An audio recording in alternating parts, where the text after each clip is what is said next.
x nol y nol nima? Mana bular. Bu yerda parabola uchining x bo'yicha koordinatasi 2 bo'lyapti. X o'qi bo'yicha y o'qi bo'yicha koordinatasi y nol deb beradi. Bu -1 bo'lyapti. Joyga borib qo'yamiz. Y teng 2 x minusdan 2 ning kvadrati. Formulada plus, bizdagi minus bilan minusga aylandi. Bu a edi. Qavsdagi a ni hali topganmiz, endi topamiz.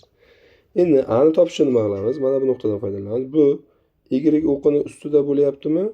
Y o'qini ustidagi nuqtalarning barchasida x bo'yicha koordinata 0, y bo'yicha koordinata -3 bo'lyapti. Shuni funksiyaga olib borib qo'yib yuboramiz x va y o'rniga va a ni qiymatini topa olamiz. Demak, javob -3 bo'ladi. X o'rniga 0 ni qo'yamiz. A 0 - 2 ning kvadrati -1.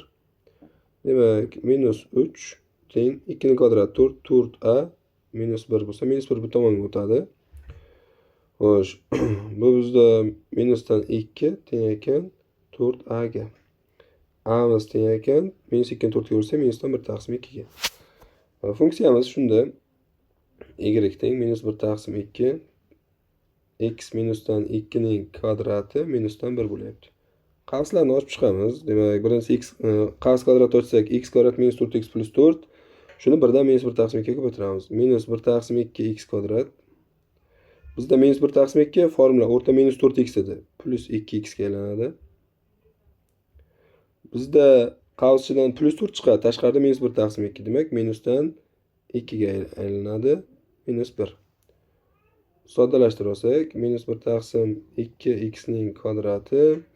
Xo'sh, plus 2x minusdan 3. Agar a, b'sini alohida qiymat kerak bo'lsa, -1 taqsim 2, b'miz 2, c'miz -3. Mabodo ba'zida qaranglar, bizda a, b'sini ba'zi misollarda a, b'sini o'zini so'raydi. Ba'zi misollarda a, b'si qiziq emas. Bizdan so'raydi, funksiyaga deydi, misol uchun 6 ni qo'ysak necha chiqadi savol beradi. Yoki -6, farqi yo'q. Shunda nima qilamiz? Ochib, soddalashtirib, bosh og'riq qilmasdan mana bu a ni topib o'rniga qo'ydik-ku. Ana shu joyini o'zidan birdan x o'rniga 6 ni qo'yib yuborsak ham bo'ladi. Demak, -1 taqsim 2 6 minusdan 2 ning kvadrati -1. Demak, -1 taqsim 2 6 minus 2 4 kvadrat 16 -1. -1 taqsim 2 bilan 16 ga ko'paytirsak -8, oldidagi -1 bilan -9 degan javob chiqadi. E'tiboringiz uchun rahmat.